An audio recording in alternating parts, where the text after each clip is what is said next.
friends. Thank you for tuning in to Whole Life Families. It may be on your TV or on your computer or your smart device, but no matter what, welcome. I'm so glad that you're here. I'm Pastor Viv. This September, we are having a big block party with all our friends. And when you hear this, it will remind me to let you know what the big surprise is.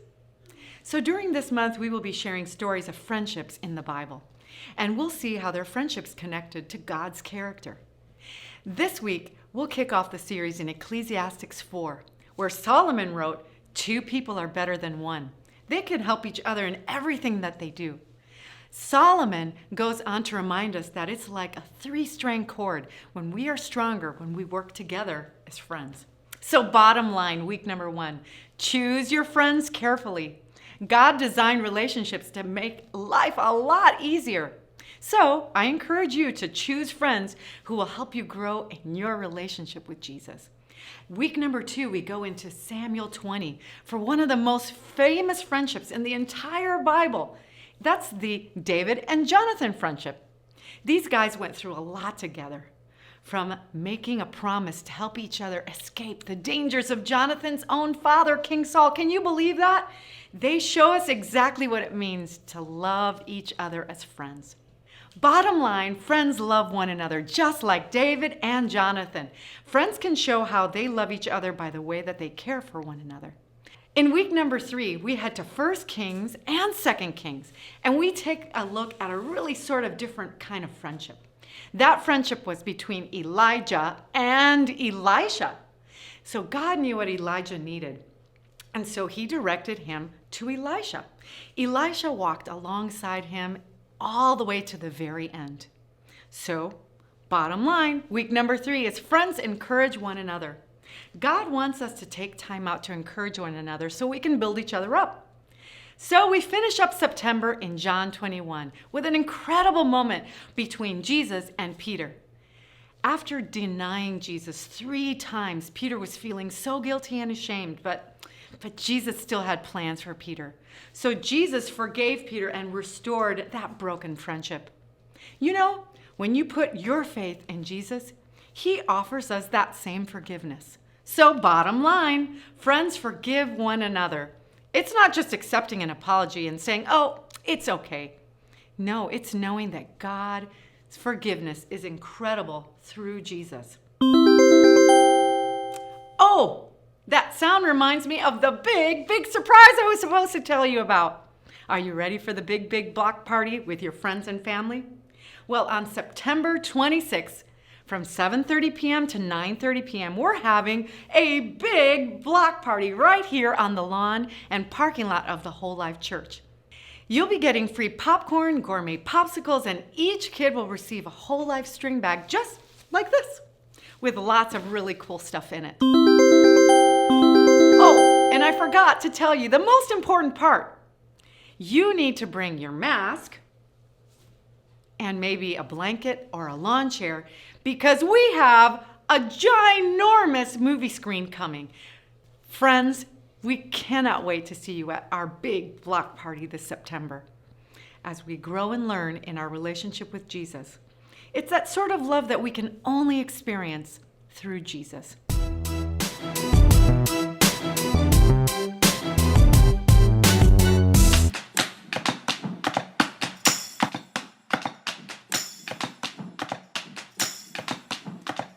Sometimes it's hard to know what the day is gonna bring. Some days you feel like you can fly. Some days we have broken wings. But with you by my side, I'll always be okay. You always shine color, even on a cloudy day.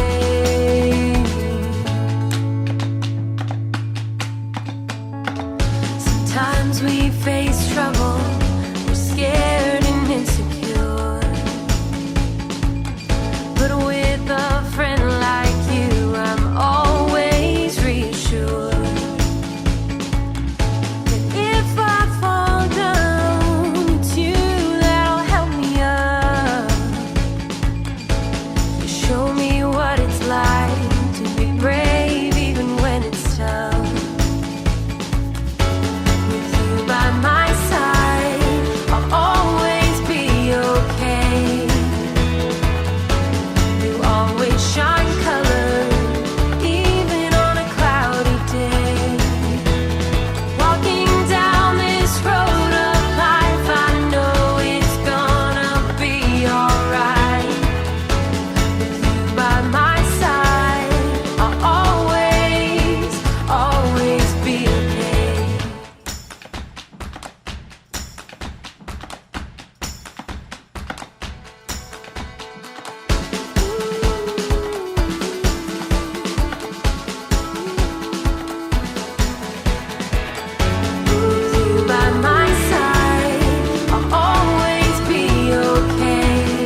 everyone, welcome back to Whole Life Kids. We've been having a party all month long because we think friendship is worth celebrating.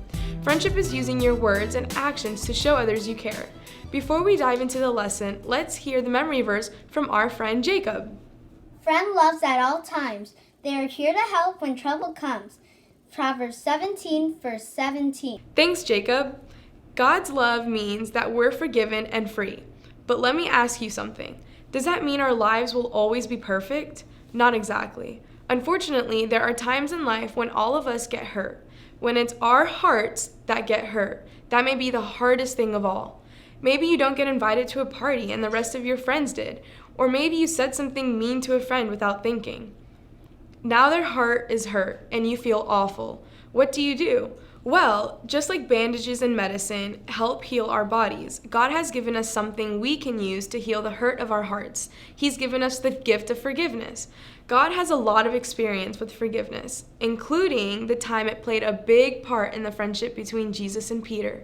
We'll see if you can guess what happened next whenever I stop the story. Peter was one of Jesus' disciples, and he was a brave follower of Jesus. Peter was also the kind of guy who said things without really thinking. Sometimes he made mistakes, just like we all do. The night before Jesus was put on trial and killed, Peter promised Jesus that he would follow him anywhere. He even promised that he would give up his life for Jesus. But that very evening, when Jesus was arrested, Peter was so scared that he told people he didn't even know Jesus. How many times do you think Peter said that he didn't know Jesus? A, 1, B, 2, C, 3, D, 1 million. Nice job. If you voted for C, you're right. Peter told 3 different people that he didn't know Jesus. I imagine that when Jesus died, Peter must have felt terrible. He had told Jesus that he would stand by him no matter what. But then, when things got tough, he turned his back on Jesus. But as you probably know, that wasn't the end of Jesus' story. Jesus came back to life, and then he appeared to his friend to prove that he was alive. Peter must have been so excited, but also a little nervous. He must have wondered if Jesus was mad at him for what he had done. Was he still Jesus' friend? Did Jesus still love him? Not long after Jesus came back to life, Peter and some friends went out fishing on the Sea of Galilee. They didn't catch anything all night. In the early morning hours, they saw someone standing on the shore. Who do you think they saw? A sea captain, B, Jesus, C, King Herod, or D, Peter's mom? If you voted for B, you're right. It was Jesus, but the men didn't realize it was him at first. Jesus called out to them with instructions. Listen to what he said. Open your Bible to John 21, 5-6, and read with me. Then Jesus said to them, "Children, do you have any fish?" They said, "No." He said to them, "Put your net over the right side of the boat. Then you will catch some fish." They put out the net. They were not able to pull it in because it was so full of fish. John realized that the man was Jesus, and he told Peter. Peter immediately put his coat on and jumped into the water. He quickly made his way to the shore and to Jesus.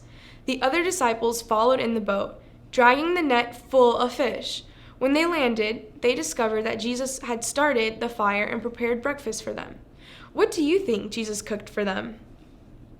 A, Cheerios, B, pancakes, C, French toast, or D, fish and bread? Yes, D is the correct answer. Jesus had prepared a tasty breakfast of fish and bread. Jesus also invited the men to share some of the fish that they had caught. There were a lot of them. In fact, John even wrote down how many fish there were. How many fish do you think they caught? A, 153, B, 365, C, 525,600, or D, 1 million? The answer is A. The men had caught 153 fish that morning with Jesus' help. Jesus invited the men to come and eat breakfast with him. The men sat, and Jesus gave his friends the bread and fish to eat. After they finished eating, Jesus spoke to Peter.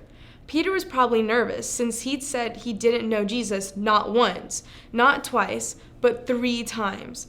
What do you think Jesus said to Peter? A, I forgive you. B, do you know who I am? C, feed my lambs. Or D, Peter, how could you? Listen to what Jesus said to Peter, and let's see if you guessed right. By the way, Peter was also known as Simon. Open the Bible to John 21:15-17 and read with me.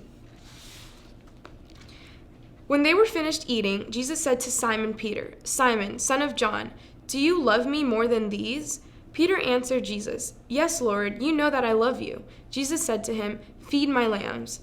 Jesus said to Peter the second time, Simon, son of John, do you love me? He answered Jesus, Yes, Lord, you know that I love you. Jesus said to him, Take care of my sheep. Jesus said to Peter the third time, Simon, son of John, do you love me? Peter felt bad because Jesus asked him the third time, Do you love me? He answered Jesus, Lord, you know everything. You know that I love you. Jesus said to him, Feed my sheep. Yes, the correct answer is C. Jesus said, Feed my lambs and feed my sheep. Now that might seem a little confusing, so let's talk about what Jesus meant. When Jesus said, Feed my lambs, what was he talking about? A, his pet lambs. B, the lambs at the Nazareth Zoo. C, his pet fish. Or D, his followers. If you voted D, you're right.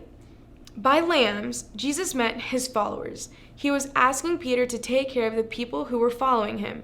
In fact, this was so important to Jesus that he asked Peter to do it 3 times.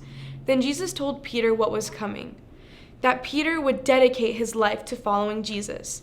He told Peter, Follow me. Jesus forgave Peter so completely that he trusted him with the big job of caring for all his followers and for all the people who would soon learn about Jesus. You see, when Jesus forgave Peter, he made sure that Peter knew that they were still friends. Peter didn't have to wonder if Jesus was mad at him, and Peter went on to become a leader of the early church. Just as Jesus forgave Peter, God wants us to forgive others. Friends forgive one another. You might feel hurt because your best friend invited someone else over to spend the night instead of you. But think about it. If you stay angry at your friend, you'll miss out on all the good times you could have had together.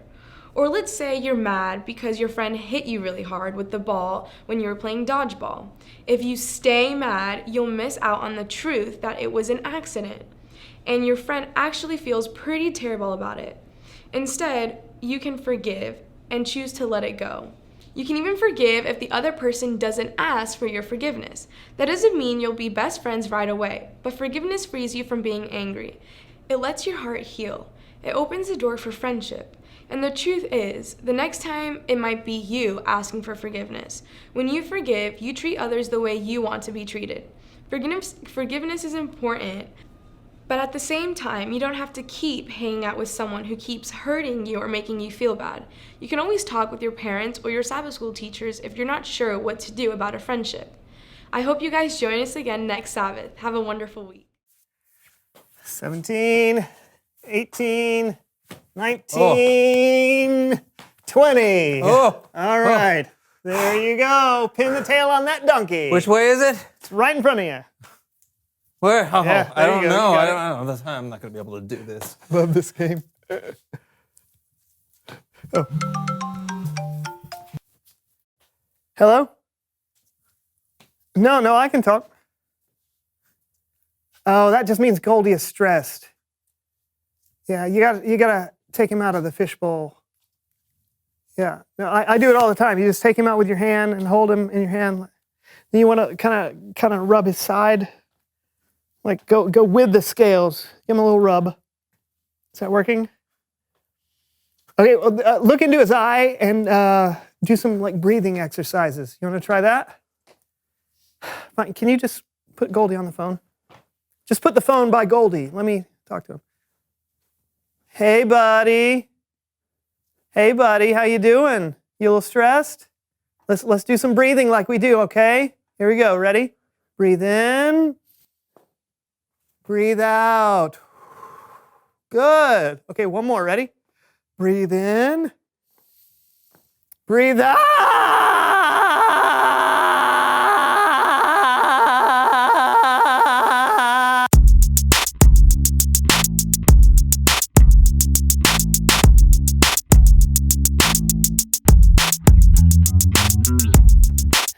party people. Welcome to the So-and-So Show. I'm Brandon. And I'm John, and it's time to play Ultimate Block Party Warrior.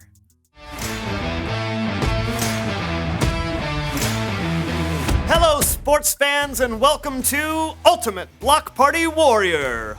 I'm Mickey Hutch, and here with me is the legend himself, retired wrestling great Harvey the Brick Brickowski. Hey, you brought the party, Mick. I brought the warrior. Smackdown! Today we have Brandon and John going head-to-head in a winner-take-all race inspired by some of our favorite neighborhood block party games. First contestant to complete each of the 7 stations will be considered the ultimate block party warrior. Hey, let's get out to the course and show our folks at home what our contestants are up against. Station number 1 is the Super Soaker String Race. Use the Super Soaker to get your cup from one end of the string to the other. Station number 2, cornhole on the cob. No beanbags here. Station number 3, Soccer Ball Bowling. Number 4. Carrot Dog Crunch. Have a healthy snack in the middle of racing by gnawing on a delicious carrot dog. Mm. Station number 5, the 15-foot mini trike run. Station number 6, blindfold bobbing for icebergs. Real icebergs! No, lettuce. And the final station, station number 7, the paper sack race. What do you say, Brick? Are you ready for this? I was born ready, Mick. Let's do this! And there they go. Boy, these two guys look like they're in great shape for old people. All right, here we are. And now we've got the station number 1, the silly string soaker. It looks like John is having trouble. He can't seem to... Ooh, Brandon is moving quickly. Yeah, the approach difference is John is losing. Cornhole on the cob. Boy, John is finally catching up. And Brandon and John are neck and neck. Oh! And Brandon has Did you see finished. that? I did. Oh boy, John is stuck. He has the throw of a lemur. Let's cut to Brandon. His soccer skills are lacking, I would say. It's probably because he doesn't like soccer very much. What a pity. Oh, look, and John's back up here, and with his first kick, he knocks 3 pins down. He's taking the lead. I've never seen a more pathetic display of soccer skills than watching Brandon perform here today. Boy, you could say that twice or maybe even 3 times. I've never seen such a pathetic display of soccer skills than Brandon performing here today, and it's still And right true. on cue, John has finished. He's moving on to the carrot dog. Oh boy, it's fully loaded. That's right, he's put the carrot dog in the bun. Now he's got to put some chili on there, some relish, some onions, and top it off with a little mustard and ketchup and some spray cheese. Boy, doesn't that just make your mouth water? It makes my mouth do something. All right. Oh, and Brandon finished his soccer pins. I'm not sure he actually did it to regulation, but We're just going to pretend he did. absolutely. Boy, this is a struggle right here. It looks like John's never eaten healthy in his life. And it looks like he forgot the spray cheese, and he just put a mountain of it on top. Boy, I don't know if there's going to be any, penalty for that. Oh, looks like Brandon was a little tired out. He's going to have a seat. I don't know if that's in the rules or not. Oh, it looks like he's pulling out a knife and fork. Huh? I'm not sure there are any rules in this game. I've never heard of it before until today. He secretly finished that carrot dog. Oh, he swallowed it. Yes, I don't know how that happened. He's going to move on to station number 5, the 15-foot mini trike run. This is a tricky one. Oh, but he's maneuvering that wheel with expertise. He's moving on to the iceberg bob. I don't know why we call it iceberg bob. There's still no ice in there, Mick. I don't understand. Yeah, there's no way Brandon will be able to catch up to John's skill. Oh, it looks like John has figured out a new technique here. He's pushing the head of lettuce to the bottom of the bucket with his face. He's in there. He's in there. Whoa, he's completely submerged. He got it. John is moving on to the final station while Brandon is still struggling to get the iceberg lettuce into his mouth. This looks like a clear win for... Oh, he ripped the bag. He's going to have to start over again. If Brandon comes back to win this, I'll eat my own sandal. John is definitely going to win. Oh! He's ripped the bag. That means he has to start over again. I know. So much to recycle. Brandon is now definitely in the lead. He is moving sort of slowly, and John could come back if he hurries up at this pace. Oh, John is ripped. It looks like it's almost It over. is all the way over. Brandon has crossed the finish line and won this race. And John is a bitter, bitter man. Look at that. Oh, and John's running over to the... He's still running. It's over, John. Yeah, that's right. Brandon is celebrating, and not, in a gregarious way. Oh! Oh! This is ugly. You hate to see this in sport. Block party foul. That's correct. Somebody's got to step in and stop this. Where's the ref? Oh, John just picked up a buttery cob of corn and threw it right at Brandon. This is ugly. You don't want to see this between friends. Yeah, we should stop watching this. Yeah, but I can't stop watching. Me neither. Yeah. There's nothing like watching two people who are out of shape fight. That's all the time we have today on Ultimate Block Party Warrior. Tell them what's up next, Brick. Sure, Mick. It's Bible story time with Gillen. Oh, yeah.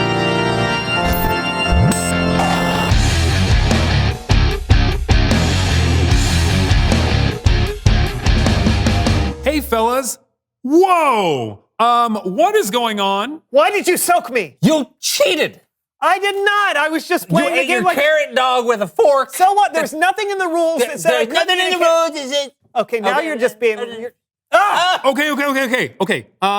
Who is up for a story? Sure, Kellen. Not sure any story can repair the damage here, though. story can repair damage. I'll see what I can do. After Jesus had died and come back to life, his disciples went out for an overnight fishing trip. But by morning, they hadn't caught a single fish. Did someone say fish? I did, but I don't think this is really. My name is Florence. I'm a fish, and let me tell you a story. This one time, I saw a fella jump into the Sea of Galilee after 153 of my friends were pulled onto a boat by a handful of ragtag fishermen. That's actually the story I'm telling, but. Oh, how convenient. I'll help you tell it. Okay, fine. But just to be clear, there were no talking fish in the Bible or anywhere. What's that? Nothing. Just tell us your story, Florence. All right, so there I was, swimming around in the Sea of Galilee like I do most nights. Or at least, I think I do. I'm a fish. I got a really short-term memory. What was I talking about? Hopefully something about fishermen. Right. There were these fishermen in a boat up there, and they'd been trying all night to catch me and my friends, and we were like, no thanks. Okay, but what happened the next morning? Well, I heard this loud voice calling from shore. It said, friends, don't you have any fish? So I popped out of the water to get a better look. I saw this guy. He built a fire on the beach. And then he said, throw your net on the right side of the boat. Yes, the man on the beach was Jesus. He had just come back from the dead a short time ago. No kidding. Well, I don't know much about that. But I do know that when those fishermen threw their net on the right side of the boat, something happened. My friends started swimming up from all over the place. They were drawn to that net like a moth to a flame. I was there too, right in the middle of it all. Those fishermen caught so many of us, they couldn't even pull the net into the boat. So you were one of the fish that got caught? Yeah, I was right there on the top of the fish pile. I was gasping for water, and I hear this one guy yell, "It's the Lord," talking about this Jesus guy on the beach. Then this other guy puts his coat on and jumps in the water. Now, why you need your coat to take a dip, I don't know. I've been swimming without a coat as long as I can remember. The guy you're talking about, his name is Peter. When he saw Jesus on the shore, he decided to swim to his friend as fast as he could. Yeah, he beat us to shore, all right. The boat could barely move, dragging a net full of fish behind it. As we got closer, I heard Jesus say, "Bring some of the fish you've just caught." That's when I decided to get out of there, but 153 of my friends weren't so lucky. Oh, wow. I'm sorry. It's all right. I'm a fish. You get used to it. Yeah, of course you do. So Jesus and the fishermen, his disciples, had breakfast on the beach. Yeah, and after they ate, Jesus and that Peter guy started talking, but I didn't understand what they were talking about. Perhaps I can help with that.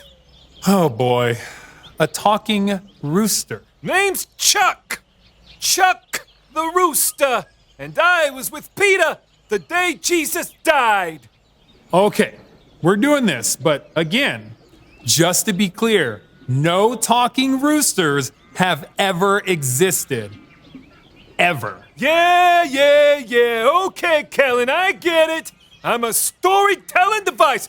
Can I tell my part of the story now? Why not? Okay. So on the night Jesus was arrested. Wait, Jesus was arrested? Yeah, Jesus was arrested. Where you been the last month? Underwater? I'm a fish, Chuck. Valid. Jesus was arrested. And then I see Peter hanging around when this one gal is like, "You are one of Jesus' disciples, are you?" And Peter was like, "I am not." Oh, that's cold. Yeah. But then someone else says to Peter, "You. Yeah, you. Aren't you one of them?" And Peter again is like, "Nope." Methinks he doth protest too much. Sure. Yeah, whatever. Then a third time someone is like, "I literally saw you with Jesus." And Peter yells, "I don't know what you're talking about." Well, it was too much. I crowed at the top of my lungs. I thought they were supposed to be friends. I know, but Peter was scared, so he denied knowing Jesus 3 times. Oh, it all makes so much sense now. On the beach after breakfast, Jesus says to Peter, "Do you love me?" And Peter's like, "Yeah, you know I do." Jesus asked him 3 times. That's how many times Peter said he didn't know who Jesus was, right? That's right. And Jesus said some other things to Peter too, didn't he? Probably. It was hard to catch the whole conversation just popping my head out of the water over and over. Plus, I'm a fish, so, you know, short-term memory. Okay, I'll take it from here. Jesus asked Peter 3 times if he loved him. And 3 times Peter said, "Yes, Lord, you know I love you." And Jesus responded each time, "Feed my lambs, take care of my sheep, feed my sheep." Even after Peter denied knowing Jesus, Jesus forgave Peter and trusted Peter to take care of his followers. And later, Peter would go on to be the leader of the early church. And that's all I got for you guys today. Thank you so much for your help, Florence and Chuck. You bet. I'm happy to help. Now, if you excuse me, I have to get up early tomorrow. That's a rooster joke. Okay, bye. What you think, fellas? That was a really great story, Kellen. Yeah. I love how Peter couldn't wait to get to Jesus. He literally just jumped in the water. Didn't matter that he got wet. And I love how Jesus forgave Peter. That must have been hard. I'm sure it was hard. It had to hurt Jesus to know what Peter did. But Jesus' love for Peter was incredible. It's the same love that God has for us. So when we mess up, God forgives us again and again and again because he wants us to know how loved we are, and he wants us to learn to love others the same way he loves us. Thanks, Kellen. You got it. I'll see you guys next time. I'm sorry. No, I didn't. You go first. Okay, look, I shouldn't have gotten mad at you when you sprayed me with the super soaker. It hurt my feelings, and I just wanted to hurt you back, but I never should have acted that way. Well, and I really overreacted when you won. I wanted to win so bad that I let it get in the way of our friendship. Oh, man. Forgiveness feels good. Yeah, it does. Hey, reveal the question. How do you react when a friend hurts you? Oh, there are a lot of ways you could react. Yeah, you could give them the cold shoulder. You can yell at them. Or you could spray them with a super soaker. Don't. Talk about it with each other. How do you react when a friend hurts you? Yeah, and we'll see you next time on the So and So Show. That's right. Bye, guys. Bye. Bye. Anything goes with a carrot dog. I'll take a bite. How do you like it? Man, that's awful. I like the onions especially. No. No. No.